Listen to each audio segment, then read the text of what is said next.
So it's Marcy Bullock with Finding the Perfect Career for You, the Emerald City Way. Yes, you know the movie, and now we're going to move into finding your Emerald City.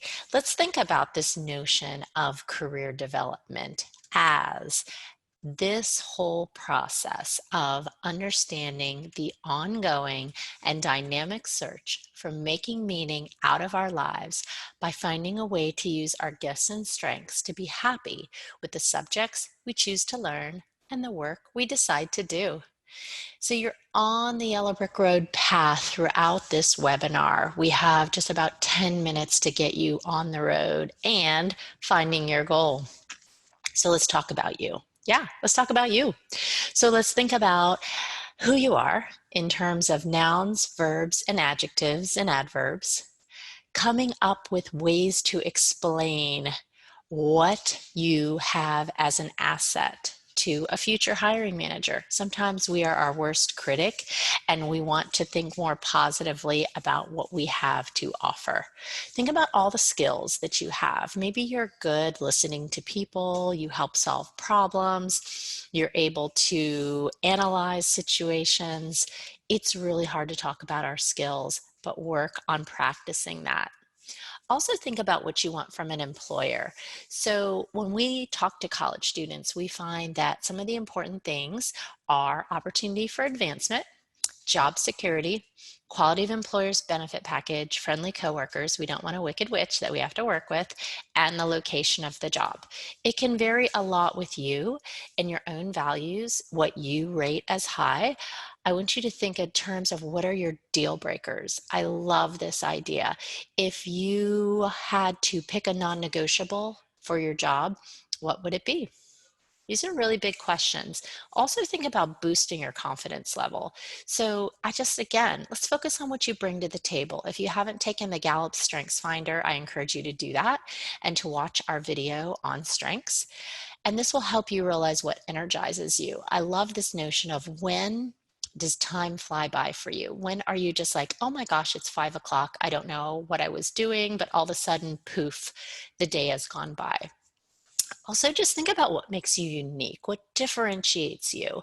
These are the footprints that you'll leave as you walk throughout this planet that no one else has but you. Sometimes you can think about your hobbies, you can think about what you want out of life, and what you want to give back to the world while you're here. All of these things will help you along your yellow brick road. A lot of this just means stopping and literally taking your own pulse and listening to what's happening in your day. I like to think about the process as a path toward discovery. So at the beginning of The Wizard of Oz, Dorothy was starting off on her path. In your 20s, it's hard. A lot of you are entering your 20s. I call it your trying 20s because you try a lot of things and it feels exhausting and trying.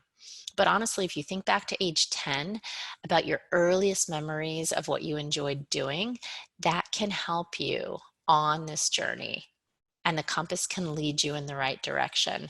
So a lot of this is in your control to choose your destination. Who are you?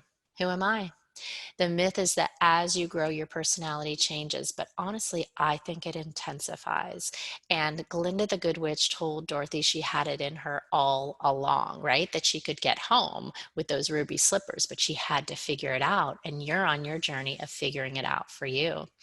So when you draw 3 circles in the beautiful sides of this flower, you can see your gifts, the things you do really well at, your passions, what you love and when time flies by, and then who needs you to do it. Someone has to pay you, right? If you're going to get a job and support your family and have food to put on the table.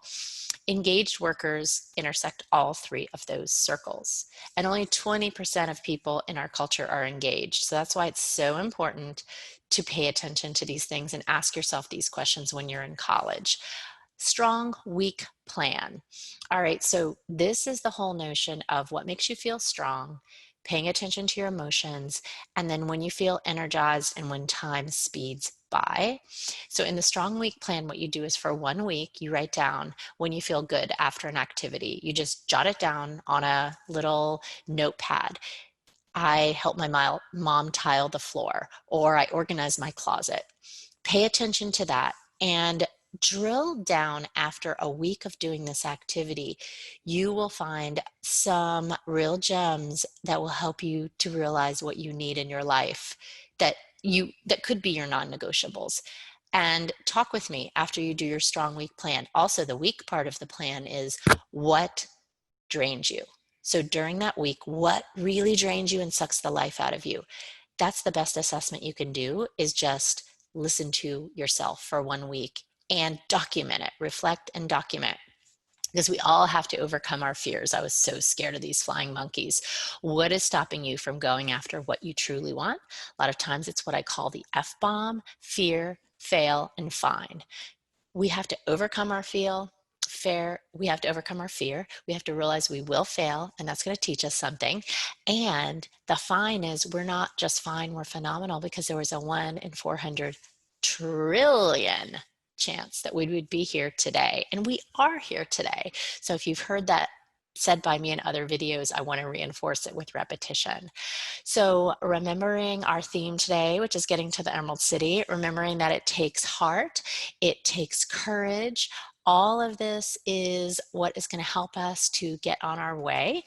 And I'm just really excited to help you on your journey as your instructor for this class that you're taking. So I encourage you to use that Wizard of Oz philosophy as you consider where you're heading in life, and pay a lot of attention to who you are, because it's going to lead you in the right direction